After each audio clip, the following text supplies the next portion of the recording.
السلام عليكم ورحمة الله وبركاته. الحمد لله رب العالمين، والصلاة والسلام على سيدنا ونبينا وحبيبنا محمد صلى الله عليه وآله وأصحابه وسلم رحمة للعالمين،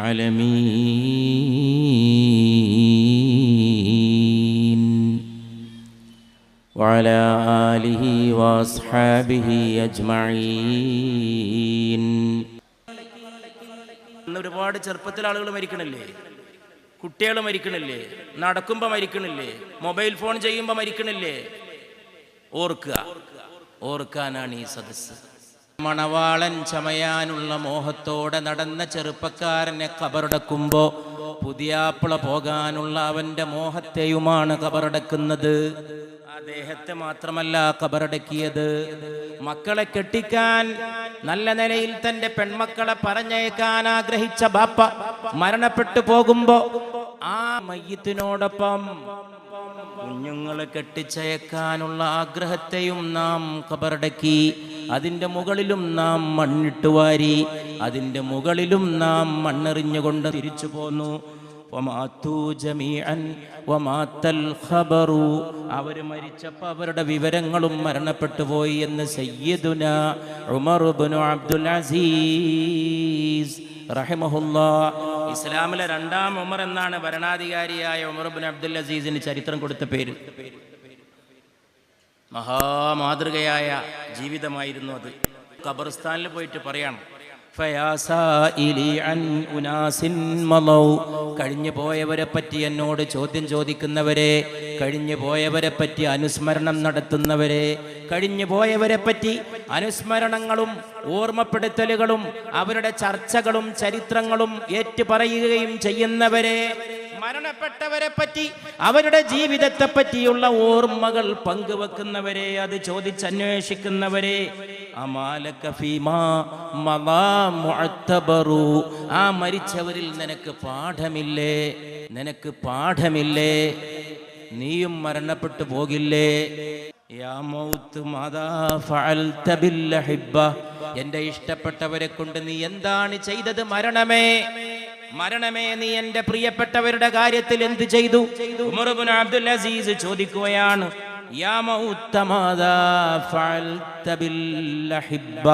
എന്റെ പ്രിയപ്പെട്ടവരുടെ കാര്യത്തിൽ നീ എന്ത് ചെയ്തു മരണമേ എന്ന് സയ്യിദുനാ ഉമർ ഇബ്നു അബ്ദുൽ അസീസ് റഹിമഹുല്ലാഹ്.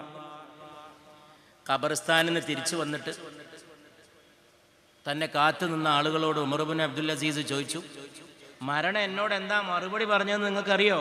ഞാൻ മരണത്തോട് ചോദിച്ചു, നീ എന്താ എൻ്റെ പ്രിയപ്പെട്ടവരുടെ കാര്യത്തിൽ ചെയ്തത് എന്ന്. അപ്പൊ മരണം എന്നോട് പറഞ്ഞു, ഞാൻ ആദ്യം അവൻ്റെ കഴുത്തിന് പിടിച്ചു, പിന്നെ അവൻ്റെ നെഞ്ചിന് പിടിച്ചു, പിന്നെ അവൻ്റെ കൈകാലുകളെ പിടികൂടി, പിന്നെ ഞാൻ അവൻ്റെ ശിരസിനെ പിടികൂടി, ഞാൻ അവൻ്റെ മുഖത്തെ പിടികൂടി, ഞാൻ അവൻ്റെ ശരീരത്തിലെ ഓരോ ഞരമ്പുകളെയും കോശങ്ങളെയും തകർത്ത് കളഞ്ഞു എന്നാണ് മരണം എന്നോട് മറുപടി പറഞ്ഞതെന്ന് സയ്യിദുനാ ഉമർ ഇബ്നു അബ്ദുൽ അസീസ്. മദീനയുടെ ഒരു തെരുവിലൂടെ അള്ളാഹുവിന്റെ റസൂല് നടന്നു പോയാൽ പിന്നാലെ വരുന്നവര് ആ സുഗന്ധത്തിന്റെ പിറകെ നടക്കുമായിരുന്നു. ആ മണം പറ്റി അങ്ങനെ പോവും. മദീനയുടെ ഒരു തെരുവ് കൂടി പോയാൽ അവിടെ മുഴുവൻ അങ്ങ് സുഗന്ധം പരക്കണം. റസൂല് പോയി എന്ന് കാറ്റ് പറയും, റസൂല് പോയി എന്ന് വായു പറയും സല്ലല്ലാഹു അലൈഹി വസല്ലം. ഇതിലൂടെ പോയത്.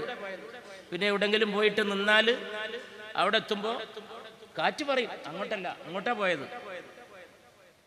സുഗന്ധം പറയും, പരിമളം പോലെ, അടിമുടി പരിമളം പോലെ. ജാബിർ ഇബ്നു സുമ്രാ റളിയല്ലാഹു അൻഹു കുട്ടിയായിരുന്ന കാലത്ത് റസൂലുള്ളാഹി ഇങ്ങനെ നടന്നു വരുമ്പോൾ ജാബിർ അവിടെ നിൽക്കുന്നുണ്ട്. കുട്ടിയായ ജാബിർ, റസൂല് കവിളത്ത് തൊട്ടു ജാബിറിന്റെ.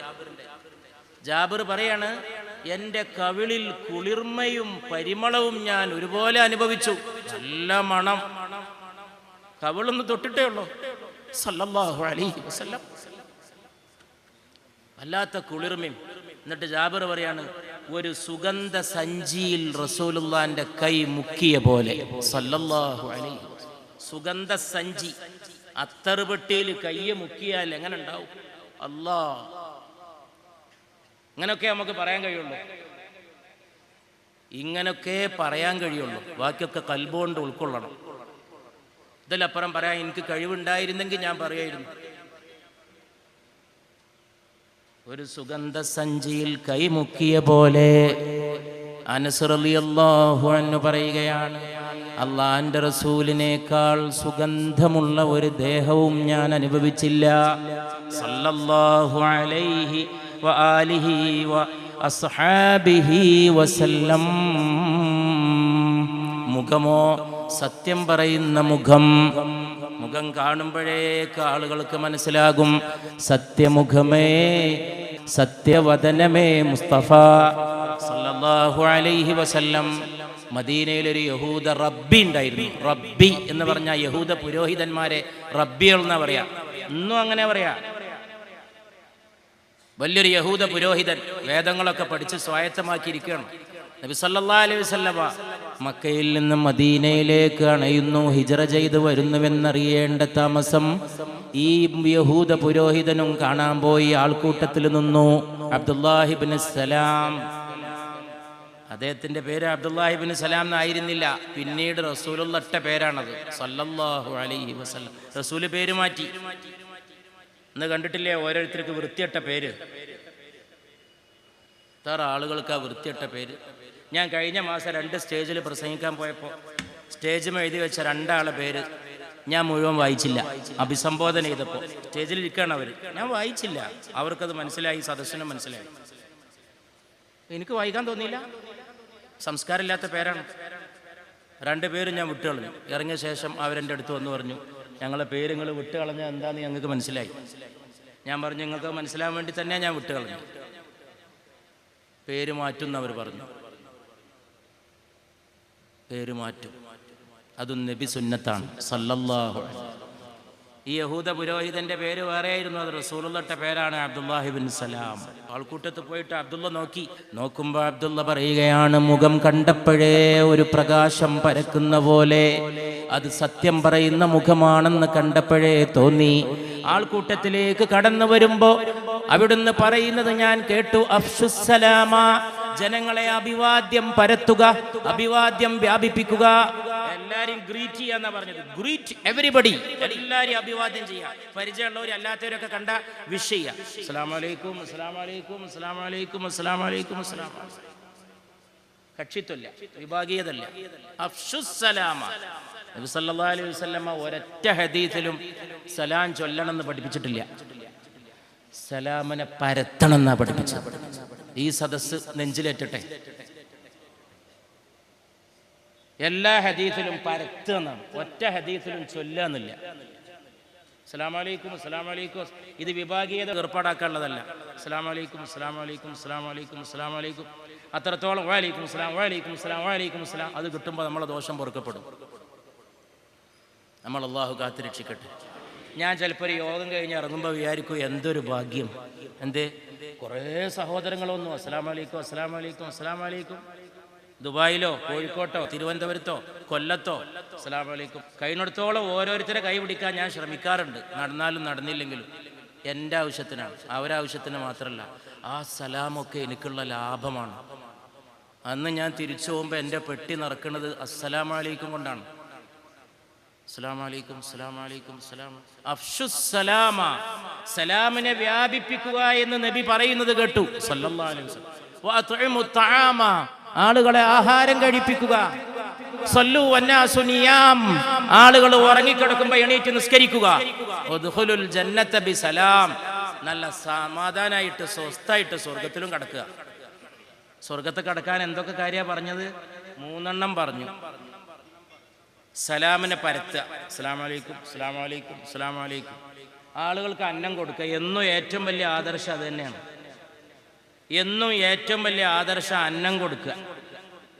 20-ാം നൂറ്റാണ്ടിലും 21-ാം നൂറ്റാണ്ടിലും ഇനി കുറെ നൂറ്റാണ്ട് ജനിക്കാണ്ടെങ്കിലും ഏറ്റവും വലിയ പുണ്യം ആഹാരം കഴിപ്പിക്കുക, കഞ്ഞി കൊടുക്കുക, കഞ്ഞി പാരുക. അത്ഇമു ത്വആമ, ആളുകളെ അന്നം കഴിപ്പിക്കുക. പരിശുദ്ധ റസൂൽ സാധിക്കുന്ന പോലെ ഭക്ഷണം കൊടുക്കുക. അത്ഇമു ത്വആമ സല്ലു വന്നാസു നിയാം, നിസ്കരിക്കുക. നിസ്കാരം തന്നെയാണ് ഏറ്റവും വലുത്. പക്ഷേ ആ നിസ്കാരത്തിന് ഒരു പ്രത്യേകത പറഞ്ഞു, ആളുകൾ ഉറങ്ങിക്കിടക്കുമ്പോൾ എണീറ്റ് നിസ്കരിക്കുക. അത് വലിയ ത്യാഗമാണ്. അത് തഹജ്ജുദാണ് പറയണത്. ജനമൊക്കെ ഉറങ്ങുക, അത് കിട്ടാൻ വലിയ ബുദ്ധിമുട്ടാണ്. അതിനു വേണ്ടി ഇറങ്ങി പുറപ്പെട്ടവർക്കേ തഹജ്ജുദ് കിട്ടുള്ളൂ.